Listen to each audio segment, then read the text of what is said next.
Hello, Ryan Falkenrath here, Ironman University Certified Coach, event team for Ironman Florida here, talking about the bike course for Ironman Florida 2019. Notice it will be the same course that it has been in the past, except for 2018 when it was moved to Haines City, which I have done 2017 in Panama City Beach and then 2018 in Haines City. So I have the experience of both courses. However, we're going to be talking about the one in Panama City Beach, assuming there's going to be no interference from Mother Nature this year. So let's just keep it that way, right? So what I want to get into is how do you do your homework to be ready for the bike course in Ironman Florida? Don't just go into it cold and make sure you know what you're doing out there. Make sure you know what to expect. So when you're out there doing your research, hit the web page for Ironman Florida specifically. Notice there's still registration. So if you haven't signed up and you're watching this, jump in there. It's a great race. Wish I was doing it again this year. Hit courses, go down, and notice there's a bike course. You can hit this and download a PDF to your computer so you can thumb around that all you want, print it off, take it with you, learn it, memorize it by heart, take it on an airplane ride with you, or for however long you'll be sitting in the car. Or if you live there in Panama City Beach and just right out your door, you can sit on your counter and always be looking at it. So this will be a one loop course. Notice they do say it's flat and fast. We're going to go into that a little bit more to be more specific. Make sure that you're training properly for it to be flat and fast. It is flat no matter how you train, but fast is depending on you. So notice winds tend to be light. Expect a fast bike split. Be prepared to stay in your aero bars. So that is important. Make sure that you are prepared to be in your aero bars. When you're doing your training rides, make sure you are comfortable in there for long periods of time.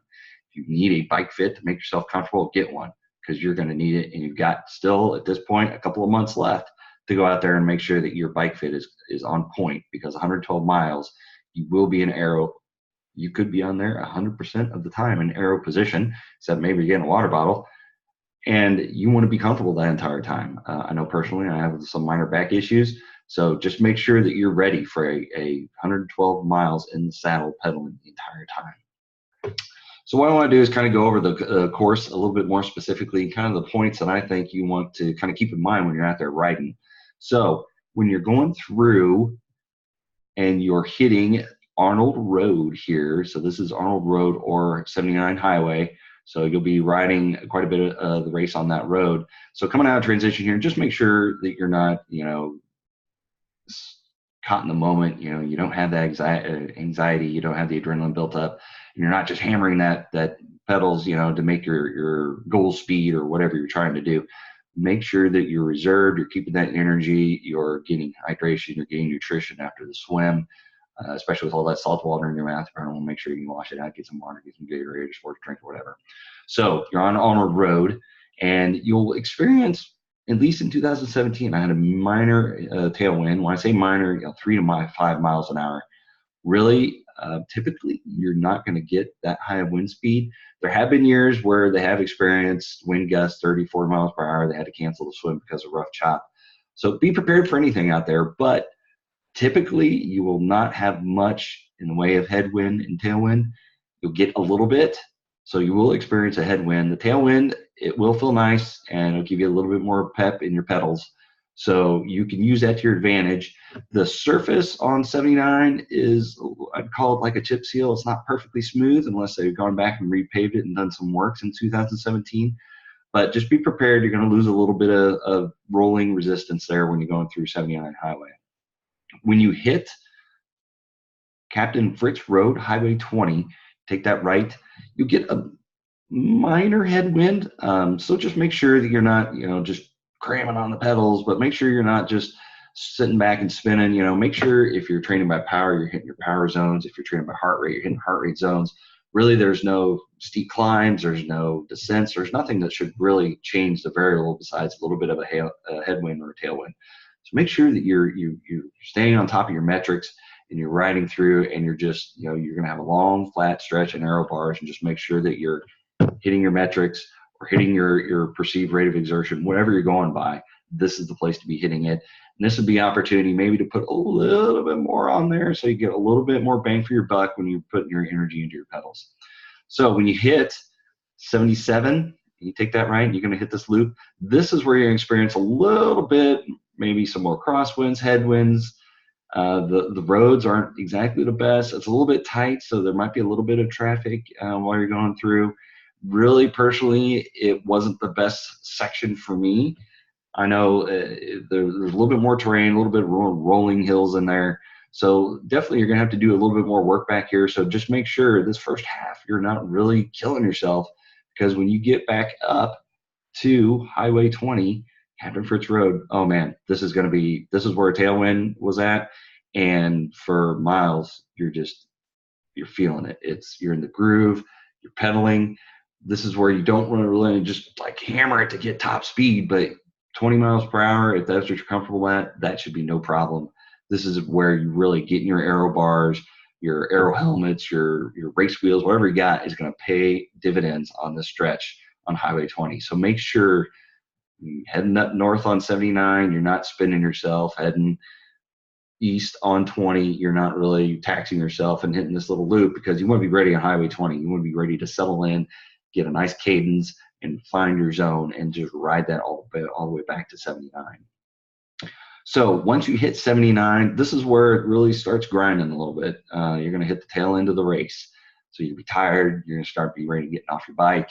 So when you're hitting these aid stations, make sure this is the time to, hydrate. This is to make sure that you've got enough energy in the legs. So make sure you're not just cramming the pedals, just trying to get to the end and just spending a lot of energy to try to get your miles per hour up. Don't be paying attention to your miles per hour. Pay attention to your heart rate. Pay attention to your perceived rate of exertion. Pay attention to your heart rate or your power zones, if that's what you're going by.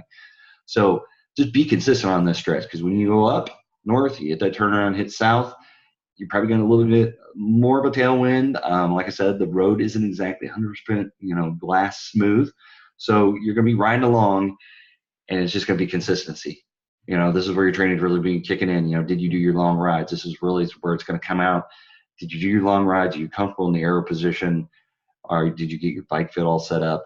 You really gonna pay the price here if you didn't do your homework. And by that, I mean doing all your training properly, hitting your long rides, just making sure that that bike fit was on point, because this is really going to where you experience it. So you don't want to get distracted and forget about hydration and nutrition. This last little stretch coming back south on 79, really focus on, am I hydrated? Am I fueled? Because when you hit transition 2 and you hit that run, the opportunities to energize, to get fuel in you, to hydrate, you've missed that window.